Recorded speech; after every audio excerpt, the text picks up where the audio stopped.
Hi friends, Manjushree home cook channel থেকে সবাইকে স্বাগত জানিয়ে আজকে আমি আবারও একটা রেসিপি নিয়ে চলে এসেছি, যা হলো ফুলকপি আলুর একটা তরকারি। তাহলে আপনারা লাইক দিয়ে ফুল ওয়াচ করে ভিডিওটা দেখলে বুঝতে পারবেন কিভাবে এখানে ফুলকপি আলুর রেসিপিটা তৈরি করলাম। এখানে বড় সাইজের একটা ফুলকপি ভালো করে কেটে ধুয়ে নিয়েছি, তার সঙ্গে দুটো মাঝারি সাইজের আলু নিয়েছি। অন্যদিকে কড়াইতে কিছুটা সর্ষের তেল গরম করে নিয়ে তার মধ্যে কেটে রাখা ফুলকপিটা দিয়ে দিলাম। ফুলকপিটা একটুখানি নেড়ে নিয়ে তার মধ্যে কেটে রাখা আলু দিয়ে দিব। এবার ফুলকপি আলু একসঙ্গে আমি এখানে ভেজে নিব। ফুলকপি আলু ভাজার জন্য এখানে আমি 1 চামচ লবণ আর 1 চামচ হলুদ গুঁড়ো দিয়ে কিছুক্ষণের জন্য ঢাকনা চাপা দিয়ে দিব। ঢাকনাটা দিলে ফুলকপি আলুটা অনেকটা সেদ্ধ হয়ে আসবে, তাই আমি এখানে ঢাকনা চাপা দিয়ে দিলাম। ঢাকনাটা খোলার পর মোটামুটি ফুলকপি আলুটা প্রায়ই ভাজা ভাজা হয়ে এসছে। কিছুক্ষণ আমি ভেজে নিয়ে ফুলকপি আলুগুলোকে তুলে নিব।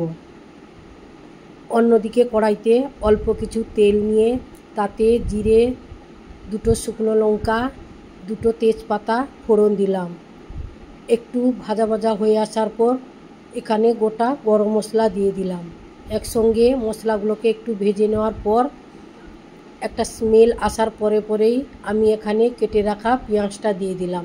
পেঁয়াজটাকে একটু ভেজে ভেজে নেওয়ার পর থেতো করা 1 চামচের মতো রসুন দিলাম।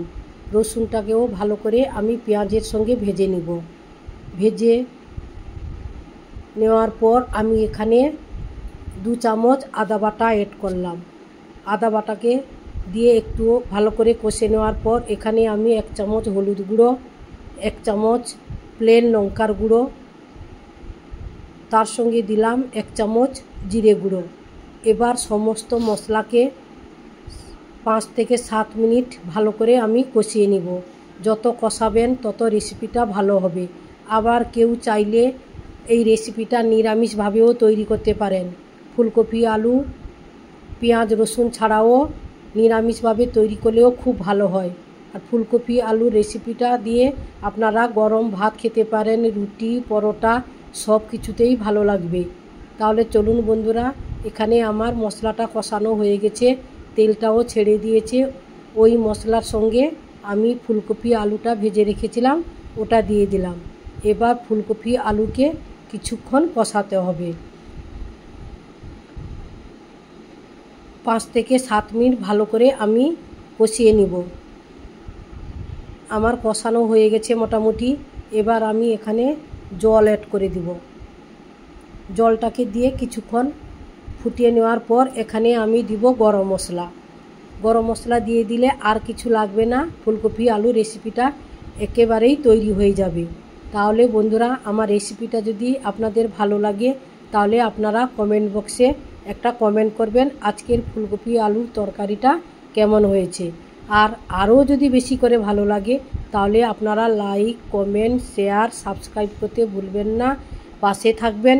যেসব বন্ধুরা আমার ভিডিও দেখেন অথচ চ্যানেলটিকে সাবস্ক্রাইব করেননি, আপনারা অবশ্যই চ্যানেলটিকে সাবস্ক্রাইব করে পাশে থাকা বেল আইকনটি প্রেস করে দিবেন।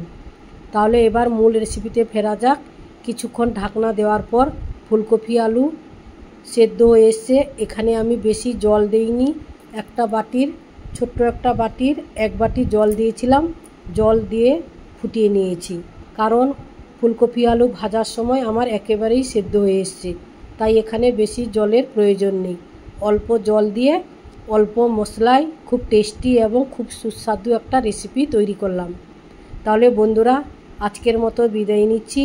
আবারও আপনাদের সঙ্গে অন্য কোনো রেসিপিতে দেখা হচ্ছে। ততক্ষণে আপনারা ভালো থাকুন, সুস্থ থাকুন।